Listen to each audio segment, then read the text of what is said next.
الحمدللہ وحدہ والصلاة والسلام علی من لا نبی بعدہ اما بعد فاعوذ باللہ السمیع العلیم من الشیطان الرجیم۔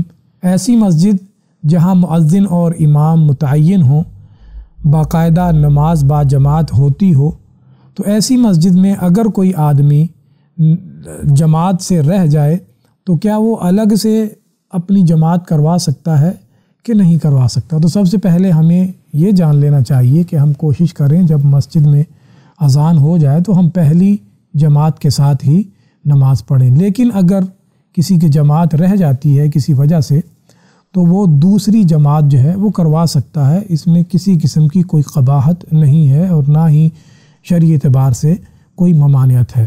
ایک ہی مسجد میں دو بار جماعت کرانے کا جواز صحیح احادیث میں بھی موجود ہے، اور صحابہ کرام رضوان اللہ علیہم اجمعین، تابعین اعظام اور فقہاء محدثین کا اس پر عمل بھی رہا ہے۔ سنن ابو داؤد میں سیدنا ابو سعید خدری رضی اللہ تعالیٰ عنہ سے مروی ہے، وہ کہتے ہیں ان رسول اللہ صلی اللہ علیہ وآلہ وسلم ابصر رجلا یصلی وحدہ فقال الا رجل یتصدق علی هذا فیصلی معه۔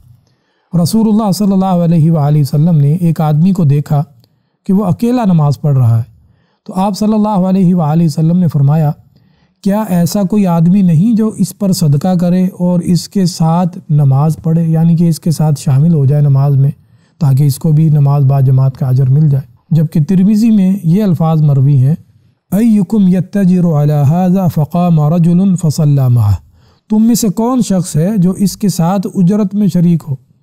تو ایک آدمی کھڑا ہوا اور اس نے اس کے ساتھ مل کر نماز پڑھی۔ یہ روایت جو ہے یہ کئی طرق سے مروی ہے، جبکہ علامہ ضیلعی حنفی نے نصب رایا میں اور علامہ سیوطی رحمۃ اللہ علیہ نے قوت المقتضیٰ میں لکھا ہے کہ جس آدمی نے کھڑے ہو کر نماز ادا کی تھی وہ ابو بکر صدیق رضی اللہ تعالیٰ عنہ تھے۔ تو اس حدیث سے معلوم ہوا کہ جماعت ثانیہ مسجد میں جائز ہے، اور اگر کوئی شخص اس وقت مسجد میں آئے جب جماعت ہو چکی ہو تو وہ دوبارہ کسی کے ساتھ مل کر جماعت کی صورت میں نماز ادا کرے تو یہ صحیح اور مشروع ہے اور جائز ہے، شرعی اعتبار سے اس میں کسی قسم کی کوئی قباحت نہیں ہے۔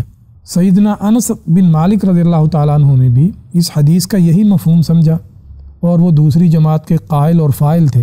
امام بخاری رحمۃ اللہ علیہ نے صحیح بخاری میں لکھا ہے، کہتے ہیں جاء انس الی المسجد قد صلی فیہ فاذن واقام وصلی جماعۃ، کہ سیدنا انس رضی اللہ تعالیٰ عنہ مسجد میں آئے اور جماعت ہو چکی تھی، یعنی کہ لوگ نماز با جماعت پڑھ چکے تھے، تو انہوں نے اذان کہی، اقامت کہی اور جماعت کے ساتھ نماز پڑھی۔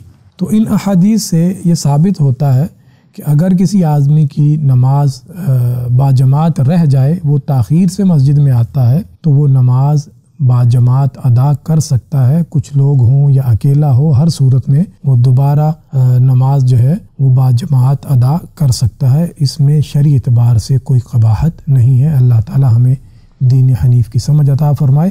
آمین۔ وآخر دعوانا ان الحمد للہ رب العالمین۔